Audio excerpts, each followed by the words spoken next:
안녕하세요. 토토유레카 토레카입니다. 모든 스포츠에는 심판이 존재하죠. 심판도 사람인지라 오심을 범하기도 하는데요. 스포츠 명언 중에는 오심도 경기의 일부다라는 말이 있습니다. 하지만 카메라 기술이 발달하며 경기 영상을 좋은 화질과 슬로우 모션으로 다시 볼 수 있게 되었습니다. 이에 심판이 내린 오심에 대해서 경기 후 많은 뒷이야기가 나왔고 심판에 대한 불신이 늘어났는데요. 그래서 각종 오심을 줄이기 위해 VAR이라는 것이 탄생하였습니다. VAR은 비디오 어시스턴트 레퍼리스라는 비디오 보조 심판입니다. 영상실에서 경기장 내 12대 이상의 카메라를 보며 실시간으로 문제되는 장면을 리플레이할 수 있습니다. 요즘 축구를 보면 심판이 경기를 멈추고 귀에 손을 얹고 중얼대는 장면이 나오는데요. 바로 이 장면이 VAR을 사용하는 장면입니다. 축구계에서는 러시아 월드컵에서 본격적으로 VAR 시스템이 도입되었습니다. 주심이 골 장면이나 페널티킥 상황, 경고를 줄 상황에서 판정이 애매할 때 손가락으로 네모를 그리며 VAR 판독을 요청하였습니다. 그리고 주심은 경기장 중앙에 위치한 심판 리뷰 지역으로 가서 영상실에서 제공하는 리플레이 영상을 보며 더 정확한 판정을 하였습니다. FIFA는 러시아 월드컵 이후 VAR로 인하여 러시아 월드컵 본선 총 64경기 중 455회의 의심스러운 장면을 확인했고 20회 판정에 직접적 영향을 주었다며 VAR 도입에 만족감을 드러냈습니다. 그리고 2019-2020 시즌 축구종가 잉글랜드 프리미어리그에서 VAR을 도입했습니다. 하지만 이번 시즌 VAR 판독에 대해 비판의 여론이 거세지고 있습니다. VAR은 주심의 판정을 돕기 위해 생겨난 시스템인데요. 이번 프리미어리그에서는 주심이 영상을 직접 보며 판독하는 게 아닌 영상실에서 부심들이 본 내용을 듣기만 하고 판정을 하고 있습니다. 이럴 거면 주심이 왜 있는지 모르겠습니다. 이제는 프리미어리그를 비롯하여 유럽 챔피언스리그, 독일의 분데스리가, 프랑스의 리그앙 등 세계적인 축구리그에서 모두 VAR을 활용하고 있습니다. 그런데 유독 프리미어리그에서만 VAR 활용에 대해 문제의 목소리가 나오는 이유는 무엇일까요?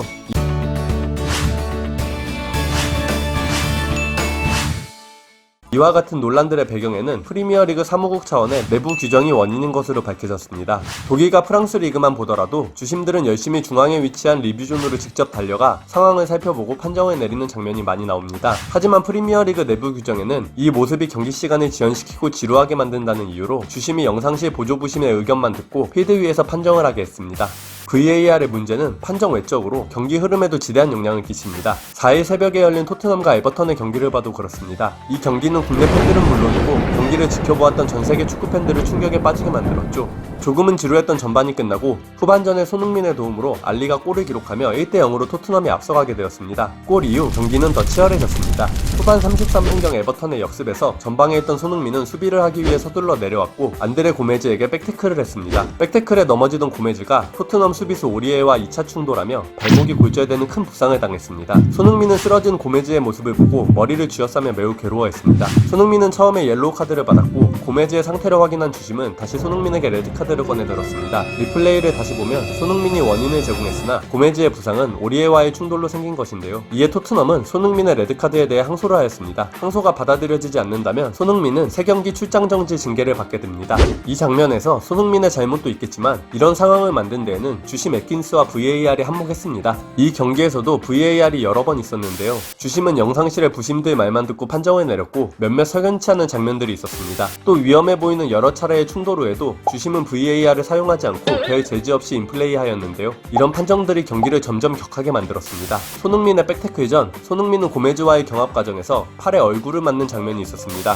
리플레이 영상만 봐도 누가 봐도 파울인데 이 상황에서 애킨스 주심은 VAR을 사용하지 않고 쓰러져 있는 손흥민을 놔둔 채로 그대로 인플레이하였죠. 결국 이런 상황들이 겹치며 손흥민의 백태클 상황까지 만들었다고 봅니다. 손흥민 때문에 VAR이 이슈가 된 적이 또 있는데요. 바로 10월 21일 열렸던 레스터시티와의 경기였습니다. 후반 19분 토트넘의 오리에가 추가골을 넣고 신명나는 댄스로 골을 자축했는데요. 주심이 곧장 이어폰에 손을 대더니 옵사이드 선언을 했습니다. 오리에에게 공이 전달되기 전 손흥민이 패스를 이어받는 상황이 옵사이드라는 판정이었는데요. 그 장면을 다시 봐도 사실 이게 옵사이드가 맞나 싶습니다. 옵사이드 기준에는 손이나 팔은 제외되는데요. 손흥민과 상대 수비수의 위치를 보면 저는 잘 모르겠습니다. 결국 쐐기골이 무산된 토트넘은 분위기를 빼앗기고 역전을 당했습니다. 경기 이후 VAR의 옵사이드 판정에 대해 여러 곳에서 말이 나왔는데요. 영국의 데일리 메일은 손흥민이 앞선 정도는 단 1.6cm 라는 기사가 나왔고 1.6cm 옵사이드 판정 직후 잉글랜드의 전설적인 공격수 게리 리네커는 심판들이 VAR을 쓰레기처럼 사용했다고 말했습니다. 또 맨유 골키퍼 레전드인 슈마이켈은 현 상태라면 난 절대로 VAR을 지지하지 않겠다 라고 말하며 VAR에 대한 비판적인 입장을 비췄습니다. 또 이나 인터넷에서는 손흥민의 속눈썹이 옵사이드에 걸렸나 보다라며 VAR을 조롱하는 글이 인기를 끌었습니다.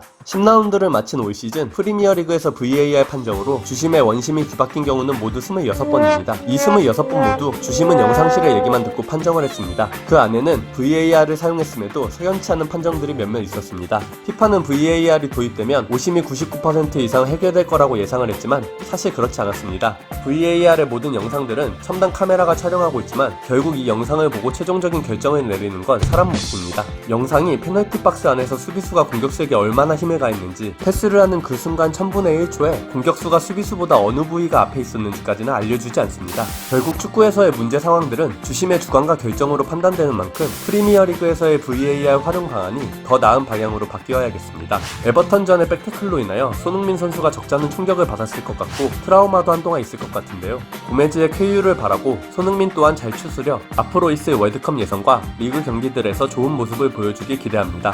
이 영상에서 틀린 정보가 있다면 댓글 달아주시면 참고하겠습니다.